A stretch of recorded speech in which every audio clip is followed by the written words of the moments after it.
Greetings, folks, and welcome to today's show. The subject today is laser research and applications, and our guest is Dr. Christian Pereger, I'm sorry.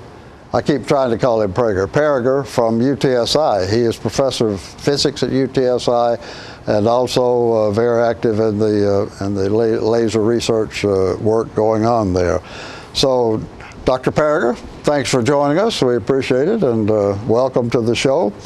The folks are always a little bit interested in the background of the guests that we have on, so how about bringing them up today? Tell us about your background, which is pretty interesting, really. Yeah, well, I'm originally from Austria. I was born in Salzburg, Austria. Oh, yeah. But very young, I moved to Innsbruck. That's where I grew up. Went to school, primary, secondary, and high school, and did my first degree at the University of Innsbruck there, in physics. It was theoretical physics and mathematics. A lot of that area was my interest, and that's where I did my master's. And I was lucky enough to get a scholarship to go to New Zealand, actually the South Island of New Zealand. And the purpose of that one was to actually do some experiments. At the time, in the early 80s, I went there in about 83 and finished my PhD in about 86 time. It was optical switching. It was a time when we had a lot of money put into optical research. The Strategic Defense Initiative in the United States, trying to speed up computers. So my topic of that research was how to do fast optical switching. And as I completed my work, I was in New Zealand for 3.5 years. It's a long way for an Austrian. It's halfway around the world. Quite a long way. And we don't have very many people around who are educated in New Zealand. Really. Well, and so it was a very nice place. You know, I enjoyed it pretty much. But I went back home and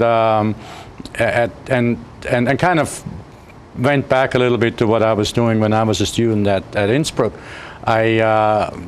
I spent that winter as a ski instructor again, and in the summer I did tennis instructor. So I pretty much liked that.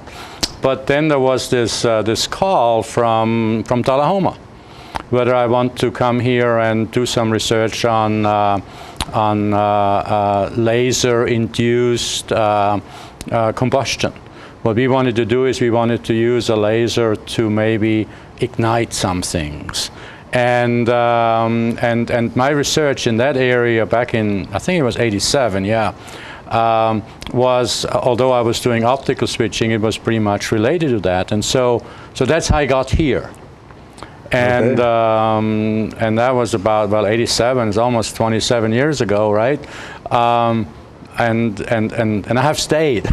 Yes, still with us. Yeah. So now I'm associate professor of physics at UTSI, doing a variety of research with laser light, which basically, for some people, it's a light bulb with special properties, and so we can interrogate maybe atoms, molecules, and primarily I'm in the area of the visible spectrum. So you know, imaging. We'll get right. more into your work in a couple of minutes.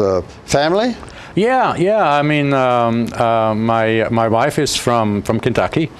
There's 3 children. The youngest one is now 14. He's developing into a very good golfer.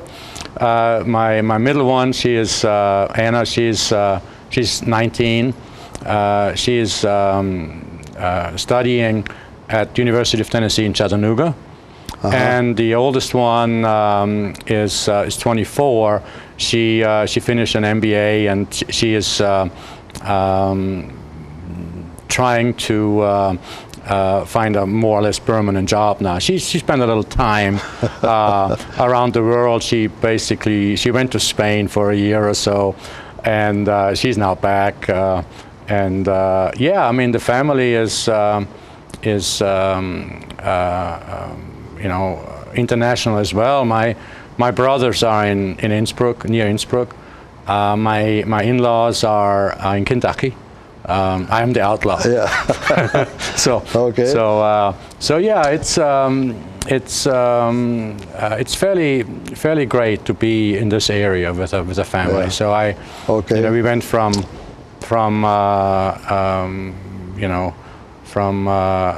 being just us two, Natalie and myself, to now having 5, but 2 of them are kind of almost left. They visit occasionally, the older 2, and the younger one is still in the house. All right, very good. Well, let's take a short commercial break, folks, and we'll come back and get into Dr. Pereger's work.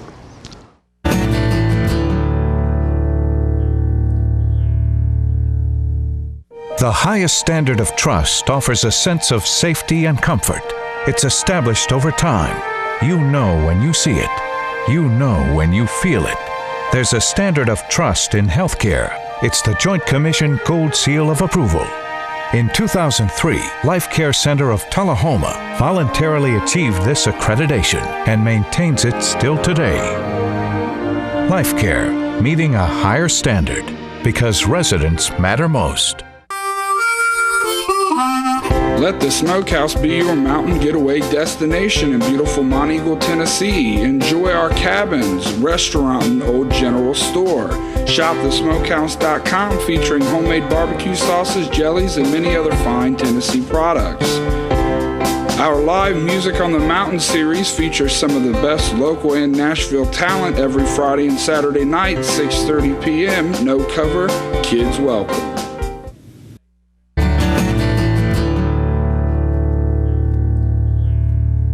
We're back, folks, and we're talking with Dr. Chris Pereger from the UTSI, who's done some very intriguing work in laser research and is now hoping to get it to an application stage. So we want to find out what that's all about. Meantime, by way of background, Dr. Pereger has been very interested in his field. He's very into international work. He's been the chair of the research committee at UTSI and the president of the faculty assembly at UTSI. So he's an all-around gentleman, and he's hosting an international conference here next year, which you'll hear a little bit more about later on. So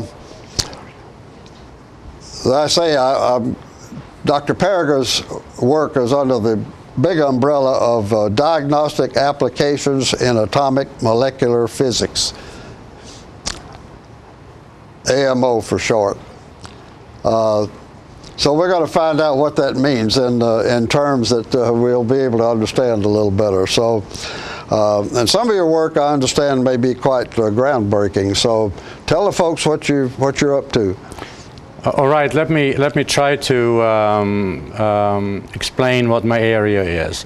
I am in AMO, atomic molecular optical physics. So nowadays this means we use special light sources like laser light. And so with those light sources we interrogate, we ask questions about certain phenomena that go on.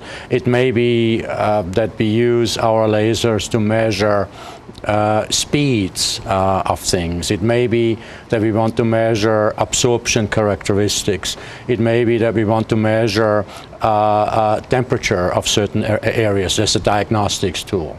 And so in my most recent work, which sort of evolved over the last 10 or so years, we are trying to do some imaging with this special light, so with lasers at the Center for Laser Application. And so the original idea was to maybe image through teeth and measure whether there is blood or blood flow within your teeth by using laser light and then inducing a phenomena which we can measure with various devices. And it evolved recently, and maybe applying laser light through the skull to image certain areas in the brain, primarily where there's a lot of blood flow, perhaps. Maybe try to image a tumor of some sort. And obviously the idea is, if you can image and diagnose it, you might want to perhaps increase the dosage and maybe increase the temperature and maybe do a therapy of that one as well. So that was my most recent effort in applying what I do in diagnostics to something that concerns all of us, namely to health. You know, in this area in Tullahoma, University of Tennessee Space Institute, and the Center for Laser Application, we specialize in diagnostics, bloom diagnostics of certain things that are of interest to maybe businesses or the Arnold Engineering Development Center or complex. And so we are trying to transfer this diagnostics to maybe make it useful for health diagnostics. Yeah, you were, and by imaging, you mean you're talking about the kind of things that we normally think of as the X-ray or MRI or CAT scan or something of that sort. So you're using the laser for that kind of a picture of what's going on inside. I'm using primarily an infrared laser. Now this infrared, it's just a little redder than what we can see. So we can see light that's red, and if it gets too red, it gets too dim. But my laser is sort of just outside the visible. And what it does, it gets absorbed favorably maybe by blood. And so you can image vessels and things of that sort. The idea then is if there is a tumor, usually there's a lot of activity, a lot of blood flow to make that tumor grow. So it's favorable to image areas where there's a lot of activity, blood flow. And what happens then is this light gets absorbed. As it gets absorbed, there's a little temperature increase, ever so slightly, just a small temperature increase. And this small temperature increase then causes a small increase in pressure. And then we use microphones, specialized microphones, to detect those little pressure waves. And as we put a few of those microphones around the skull or around the area we want to image, we can basically make a map of what's beneath maybe the skull. In an easy way to understand it, perhaps, is we all are familiar with ultrasound imaging. There, you use a sound source. A source is a sound, and then you use reflection. This could be for health purposes, could be for other application to detect certain things, and I guess in some instances, sound can also be used to locate fish or other things. But I am not using sound to do the sound imaging. I'm using light to increase the absorption, then to get sound images from inside the skull or inside skin or something. It's not really as energetic as X-ray, but so it's fairly safe. So in that sense, we had to go through this thing. Is it safe? Because that's a big concern.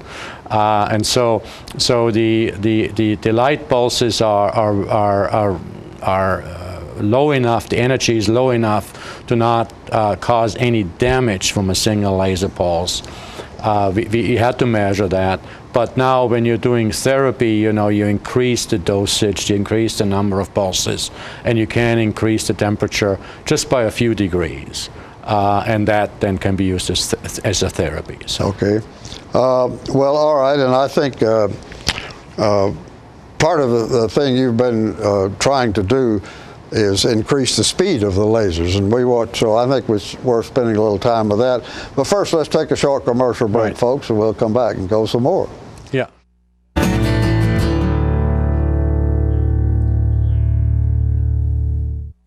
Who needs this modern world? I can live just fine out here without the road rage and boy bands. Of course, I might miss my Charter HD with football on ESPN and Walking Dead on AMC, ESPN and AMC. And, well, Shark Week on Discovery HD, but that's all.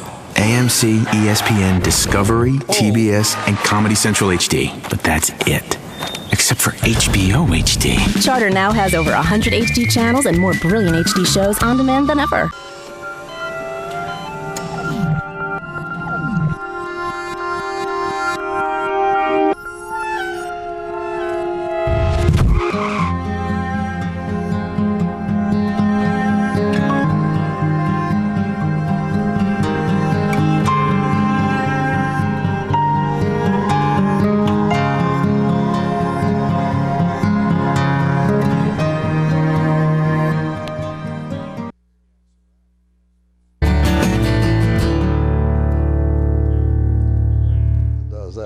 We're back, folks, and we're talking today with Dr. Chris Pereger from UTSI, who's been doing some fascinating work that he hopes to, in the foreseeable future, to be able to put into practical application that can be, from a health standpoint, terrifically beneficial. So, Dr. Pereger, let's pick up. You've thrown you haven't used it yet. I wanted to bring in the femtosecond or something. Yeah. When we're talking about speed, this is really kind of phenomenal. So if you would explain to the folks what that does for you. What are you trying to do, and what are the benefits of that particular effort? Now some of this work that I'm doing is based on using individual laser pulses, and those laser pulses are short to ultra short. So usually when people say short, they think in terms of seconds, maybe fractions of a second. But some of the work I initially did over the years was using nanosecond laser pulses. Those nanosecond laser pulses are basically a billionth of a second. Light travels about 0.3 meters or a foot in a nanosecond. And there's a lot of advantages for different applications to use nanosecond pulses, those short laser pulses. But for the imaging, the shorter the laser pulses, the better. So if you're going down another factor of 1,000, you're getting 2 picosecond laser pulses. Light travels typically the thickness of a regular piece of paper, not a foot, but just business card is kind of a little on the large side, but it's sort of that small. And there's a lot of things that can happen as well during that process. And recently, well, commercially available were the so-called femtosecond laser pulses. Now, the femtosecond laser pulses are, again, 1,000 times shorter than the picosecond laser pulses. And if you come in at such a short time span, like a quadrillionth of a second or pulse frame, you're not inducing phenomena that could be disadvantageous. Let's say if you come in at this very short duration, some people say it's at high speed because it's equivalent to having a very, very short shutter open time. So light comes in in a very short period of time. Some of the side effects, like influencing the area, causing modification of the medium while you are doing the interaction, are not significant, not important. So you can basically focus in both in the time scale and also spatially in trying to do your imaging. And once you imaged it, maybe you increase the dosage. In this case, the dosage would mean you just increase the number of laser pulses to maybe go from diagnostics to therapy. So the ultra shortness avoids a variety of things that we don't want to happen. Did I? Yeah, and then say that right? in practical terms, I think if you're trying to treat a tumor, for Right. example, in the brain, these very short pulses allow you to go in and treat that particular tumor, Right. and not generate heat, which I guess is the primary hazard for damaging the area Right. around the tumor. So Yes, there is such a terminology that we find in the literature. There was a terminology of the so-called dream beam. When you're doing radiation therapy, you basically have radiation. You get healthy tissue and tumorous tissue exposed simultaneously. But the dream beam, so to speak, it's not a term that I coined, but somebody else, and I kind of like it. You're focusing in. You have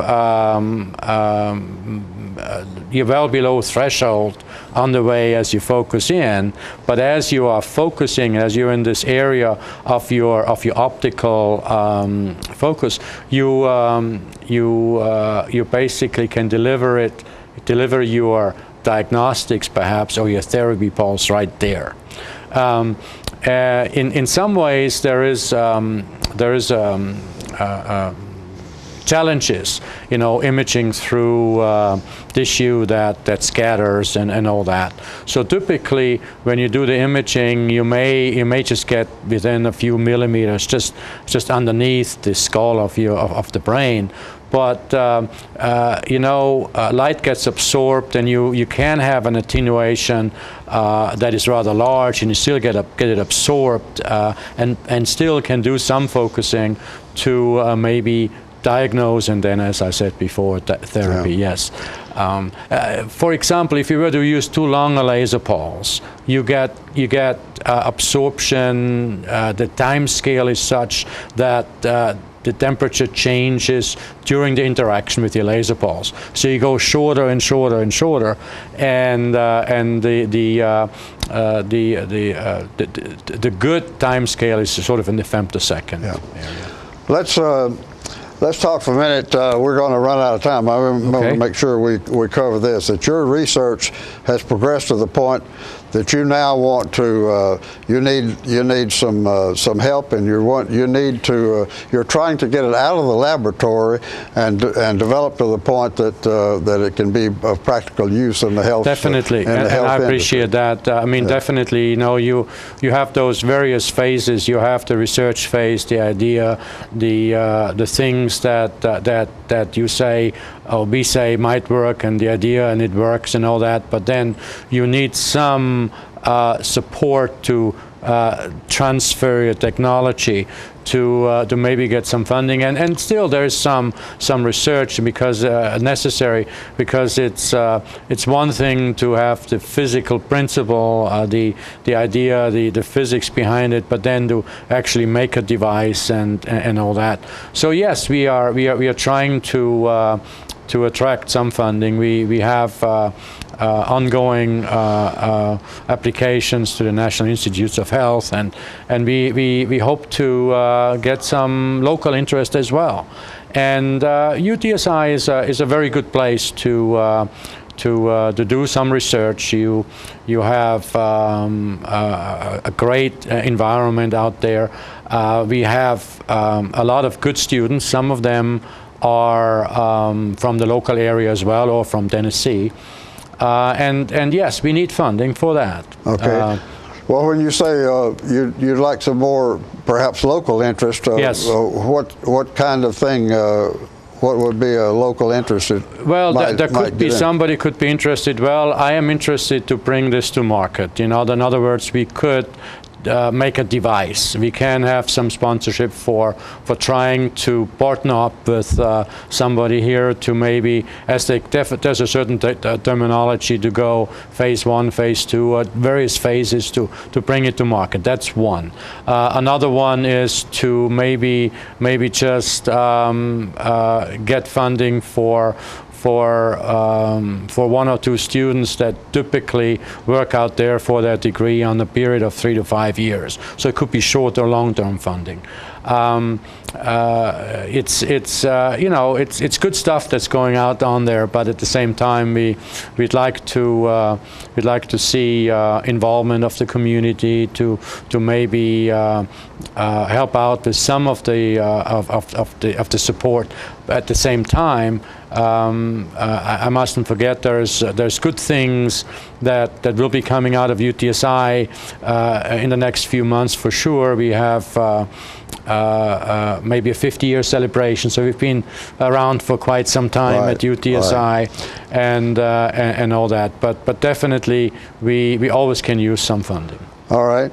Well, with that, folks, we need to take a short commercial break again, and we'll have to wrap up.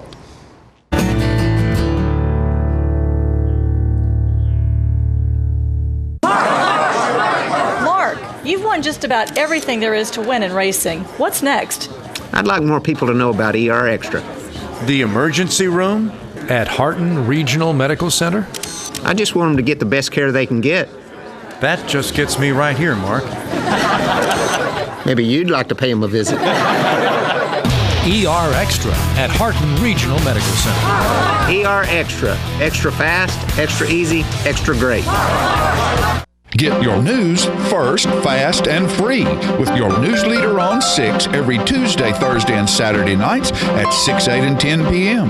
Local weather, sports, community calendar events, and a comprehensive look at the latest news stories and news makers as only a video news broadcast can do. Get it first, fast, and free with News Leader on Channel 6, your local information network.